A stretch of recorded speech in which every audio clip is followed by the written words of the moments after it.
सौरभ एक गरीब घर का लड़का था, जबकि नंदिनी अमीर घराने की बेटी थी।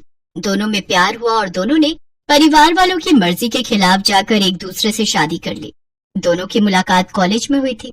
सौरभ एक नेक दिल इंसान था, जिसका दिल देखकर नंदिनी को उससे प्यार हो गया। नंदिनी, समझो मेरी बात को। तुम एक अमीर घर की लड़की हो और मैं ठहरा एक गरीब दर्जी का बेटा। ये समाज क्या कहेगा? मुझे समाज की बिल्कुल भी परवाह नहीं है सौरभ। नंदिनी ने किसी की भी परवाह नहीं की और सौरभ के साथ जाकर कोर्ट मैरिज कर ली। जब इस बात का पता नंदिनी के पिता धनपत को चला तो वो बहुत गुस्सा हुए। आखिरकार भागी गई उस गरीब के साथ।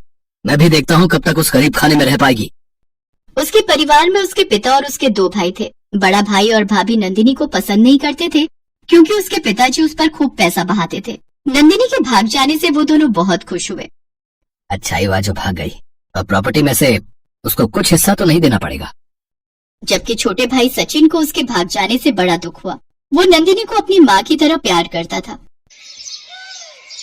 उधर नंदिनी ब्याह कर ससुराल पहुंची, जहाँ उसकी सास और ससुर ने उसका स्वागत किया। बहू, आओ, हमारे गरीब खाने में तुम्हारा स्वागत है। तुम हमारे साथ इस गरीब खाने में रह तो लोगी ना? हाँ माँ जी, और ये गरीब खाना नहीं मंदिर है, जहाँ आते ही इतना सुख शांति का आभास हो रहा है, वरना मेरे घर के बड़े कमरों में तो बस कलेश ही होता रहता था।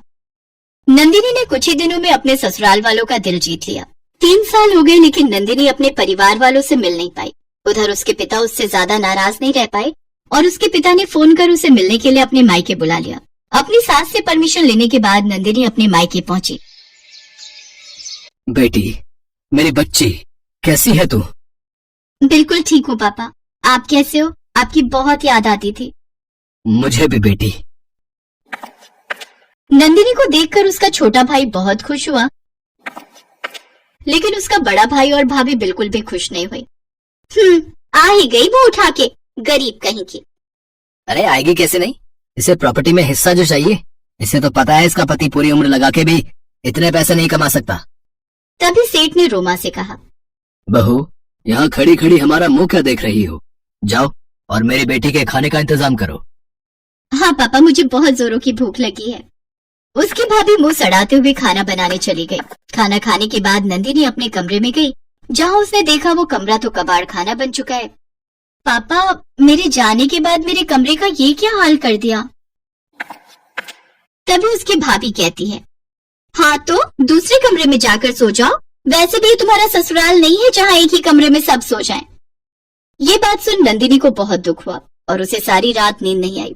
अगले दिन नंदिनी की भाभी ने उससे कहा, देखो ना नंदिनी, कितने बर्तन हैं, जरा धो दो प्लीज। आज हमारी मेड छुट्टी पर है और वैसे भी तुम्हें तो बर्तन धोने की आदत होगी ना। नंदिनी बर्तन धोने लग गई और उसकी भाभी आराम से बैठकर टीवी देखने लगी।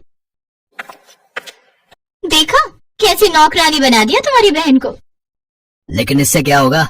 जो करना है जल्दी करो, नहीं तो पता चले ये हमेशा के लिए यहीं बस गई। फिर नंदिनी की भाभी रोमा ने एक प्लान बनाया। उसने अपने ससुर के लॉकर की चाबी चुपके से उठा ली और फिर दोपहर के समय उनकी तिजोरी से सोने के बिस्किट और कुछ कैश निकालकर नंदिनी के बैग में ले जाकर छुपा दिए। कुछ कैश रोमा ने अपने पास भी रख लिया। ये कुछ कैश मैं रख लेती हूँ, वैसे भी सारा इल्जाम तो उस गरीब नंदिनी पर ही जाएगा। फिर रोमा ने जानबूझकर तिजोरी को खुला छोड़ दिया। सेठ धनपत जब वहाँ आए तो तिजोरी को खुला देखकर जोर से चिल्लाने लगे, अरे मेरी तिजोरी से सोने के बिस्कुट और पैसे कहाँ गए? पूरे 20 लाख कैश था। पिताजी, इस घर में हम सब अमीर हैं, हमें पैसों की चोरी करने की जरूरत नहीं है। जरूरत तो गरीब घर की आई हुई चोरनी को है। हमें अभी इसके कमरे की तलाशी लेनी होगी। नहीं पापा, भाभी झूठ कह रही है, मैंने कोई चोरी नहीं की है। रोमा नंदिनी का बैग लेकर चेक करने लग जाती है। ये देखो पिताजी, आपकी बेटी ही चोरनी निकली। अपने अमीर मायके से चोरी करके अपने गरीब ससुराल लेकर जा रही थी। लेकिन तभी वहाँ सचिन आता है। पापा, भाभी झूठ कह रही है और नंदिनी दीदी सच। ये रहा उसका सबूत। दरअसल रोमा जब चोरी कर रही थी तो सचिन ने अपने फोन के कैमरे में सब रिकॉर्ड कर लिया था। अब सब कुछ दूध का दूध पानी का पानी हो चुका था। और तो और पापा, भाभी ने तो कुछ कैश खुद के पास भी रख लिया है। तुम तो इस घर में रहने के लायक भी नहीं हो। निकल जाओ मेरे घर से।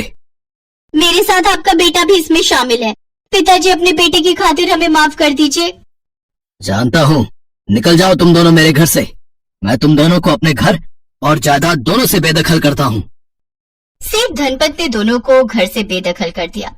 फिर सेठ धनपत ने अपनी बेटी से माफी मांगते हुए उसे और उसके ससुराल वालों को हमेशा के लिए अपने पास रहने के लिए बुला लिया।